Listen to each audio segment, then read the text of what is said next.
መገልበጥ ጀምር። ፋትም እንቅጩን ተናግራለች። የማስገባላችሁ ቪዲዮ አለ። በነገራችን ላይ ወላሂ ለአዚም ለሶፊ እንደኔ ተከራከረላት የለም። በዚህ ሰሞኑም የሰራሁት ቪዲዮ እንዴት ሚሴጂ በሞባይሏ አልመጣም ሞባይሏንም ተዘርፋለች ወይ ነው ያልኩት። ጥያቄ ነው የጠየኩት። ምክንያቱም እውነታው ስላልገባኝ ልቤን ስላላሳመነኝ በዚህ ዘመን ደግሞ መጠራጠር አያስፈልግም ብዬ አላስብም። ሀቅ ለመናገር እየሆነ ያለውን ነገር ታያላችሁ። ፈኪያ ማለት ባለፈው ዩቲዩብ ልሸጥ ነው በሚል ሰበብ መጣች። አይ ዩቲዩብሽን አትሸጭም አሏት። ግሩፕ ከፈቱላት፣ ሰበሰቡላት ብር። አሁን ድረስ እየለመነች ትገኛለች። ያም አልበቃት ብሎ የሶፊን ብር የዘረፈችው እሷ እንደሆነች እንግዲህ የተንቢ እየተናገረች ነው። እና ውድ ቤተሰቦቼ እኔ የሶፊ እውነታ እንደዚህ ውጥት እንዲል በግልጽ በግሃድ እንዲታወቅላት፣ ሌባይቱም እንድትቀጣ፣ ህዝብም እንዲያቅላት፣ መረዳትም ካለባት እንድትረዳ አሳማኝ ምክንያት ተሰጥቶን ለማለት ፈልጌ እንጂ ወላሂ ሌላ ነገር ኑሮብኝ አይደለም። ምክንያቱም ሚሴጅ አልመጣላትም ወይ ብዬ ስጠይቅ መልስ የሚሰጠኝ ስላጣሁኝ ተጠራጥሬያለሁ። አላህ ለሚወደው ይሄ ደግሞ ካስቀየማችሁ ሶፊም ሆናችሁ የሶፊ ወዳጆች አፉ በሉኝ። እኔ ጥርጣሬ ለመጥፎ አይደለም፣ ብዙ እያጭበረበሩ ስላሉ ነው የተጠራጠርኩት። እና ባጭሩ ሶፊን የዘረፈቻት ፈኪያ እንደሆነች የተንቢ እንቅጩን ተናግራለች ማለት ነው። የተንቢ የተናገረችበትን ቪዲዮ አስገባላችኋለሁ። ሶፊያ በዚህ ደረጃ ለምን ዝም ትላለች? ለምን አታጋልጣትም? አሁንም ቢሆን ትክሰሳት እንጂ ሚዲያ ላይ እሷ እንደሆነች እየተናገረች አይደለም። የተንቢ ናት አሁን ወጣ ያወጣችሁ ይሄን ጉድ። እኛም እኮ የምንፈርድባት ሶፊ ስለማትናገር ነው። የዋህነቷ ይገባኛል፣ አውቃለሁ የዋህ እንደሆነች። ግን ደግሞ ሚሴጅ ስለሚመጣ ስልኳ እሷ ላይ ስላለ እኔ እንዴት ሚሴጅ አልደረሳትም ብዬ የጠየኩት ሚሴጅ እንዳይገባ ብሎክ ማድረጉን ምናምን አላወቅኩም። ምክንያቱም እኔ የጠየኩት ጥያቄ ነው ባጭሩ ማለት ነው።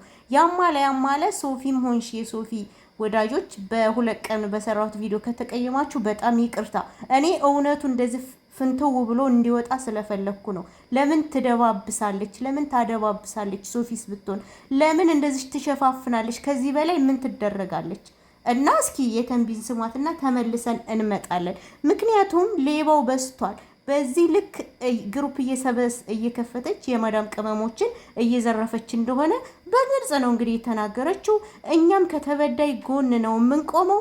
አሁንም ቢሆን ብዙ ብር ከሆነ የቻልነውን ያክል ሶፊን እንረዳታለን። እንደዚህ እውነታው ፍንትው ብሎ ከወጣ ማለት ነው። ከባላ ብር ሲወጣ ሚሴጅ አይመጣም ወይ የሚለው የብዙ ሰው ጥያቄ ስለነበረ ነው ያንን ቪዲዮ ልሰራ የቻልኩት እንጂ ሶፊያ እየዋሸች ነው ምናምን ብዬ አይደለም። ብልም ደግሞ አይፈረድም። የታመመ ገንዘብ እየተሰበሰበ የእርዳታ ገንዘብ እየተሰበሰበ ሳይቸግራቸው ቸገረን እያሉ ብዙ እየወጡ እያጭበረበሩ አይተናል። ባጭሩ እኔ ፈኪሃን ነግሬያቸዋለሁ። ዩቲዩብ ልሸጥ ነው ብላ ስትመጣ ዩቲዩብሽን አትሸጭም እንረዳሻለን ብለው ግሩፕ ከከፈቱ በኋላ ሰብስበውላት እየረዷት እንደሆነ ይታወቃል።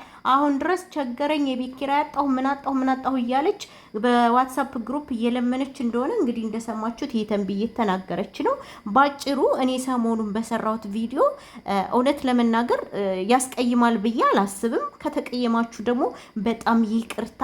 እኔ ትክክለኛ መረጃውን ይዘን መረዳትም ካለባት ትረዳለች። ካልሆነ ግን ዝም ብሎ እየመጣ እንዲሆንኩ ያለ ሰው ሁላ እውነት ላይሆን ስለሚችል አሳማኝ ምክንያት ታምጣ ነበር ያልኩት ማለት ነው። እና አሁን እንግዲህ የተንቢ እርግጠኛ ብትሆን መረጃ ቢኖራት ነው ይሄን ሁሉ ወጣ ላይቭ ላይ የተናገረችው። ስለዚህ እሷን የዘረፈቻት ፋኪያ ናት ብላለች ማለት ነው። ሶፊ ደግሞ አሁንም እውነቱን እየተናገረች አይደለም። የዘረፏት ታች ግራውንድ ላይ ያሉ ከሌላ ቦታ የመጡ ከቤተሰብ ተጣልተው ምናምን እያለች ነው ያለችው። አሁንም ቢሆን ሶፊ ህዝቡ ከጎንሽ ነው ያለው። እውነቱን ከተናገርሽ ድብስብስ ካላደረግሽ ማንም ሰው ከጎንሽ ነው። እኔ እንደወደፊቱም እስካሁንም ወደፊትም ከጎንሽ ነኝ። ግን የማይገባኝን ያልገባኝን ጥያቄ እጠይቃለሁ። ጥያቄ ስትጠየቁ ደግሞ የጥላቻ ምናምን አታድርጉት። እኔ ከማንኛችሁም በፊት ስከራከርላት የነበርኩት እኔ ነኝ ለሶፊያ ማለት ነው። በእንትን በቅርበት ከሄድን እኮ ቶፊቅ የአገሬ ልጅ ወንድሜ ነው፣ እሷም የላኢላሀ ኢለላህ እህቴ ናት። ግን ከሀቅ ጎን ልቁም ብዬ ነው ያን ሁሉ የተከራከርኩላት። እና ለማንኛውም ሶፊ አሁንም እስከ ጥግ ሂጂ፣ እውነቱን ተናገሪ።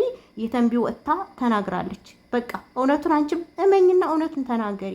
እንዴ ባሏን ቀማቻት፣ ደግሞ ቡካ ውስጥ ያለ ብር ትዝረፋት እንዴ? ይህ በጣም ነውር ነው። ለማንኛውም በጣም ይደብራል፣ ያሳፍራል። እና ውድ ቤተሰቦቼ የተቀየማችሁኝ ሰዎች በጣም ይቅርታ።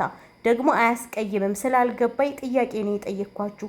ሶፊያም ዛሬ ተናግራለች እንዴት ሜሴጅ እንዳልደረሳት፣ ሜሴጁን ስልኳን ብሎክ አድርጋው ነው ምናምን ብላለች። አሁንም እኔ ይሄ ባያሳምነኝም እንግዲህ እንደዛ ነው ካለች ሊሆን ስለሚችል አላውቅም። ስለዚህ መጠየቄ ጥሩ ነው ብዬ አስባለሁ። ይሄን እንድትናገር ነበረ፣ ይሄን በግልጽ እንድትናገር ነበር እኔ ፍላጎቴ ማለት ነው። እና በቃ ይሄንን ይመስላል። ላይክ፣ ሼር፣ ሰብስክራይብ እያደረጋችሁ ሶፊን መረዳት ካለባት እውነቱ እንደዚህ ከወጣ እንረዳታለን። የሚፈልግ ማለት ነው የፈለገ አሁንም ቢሆን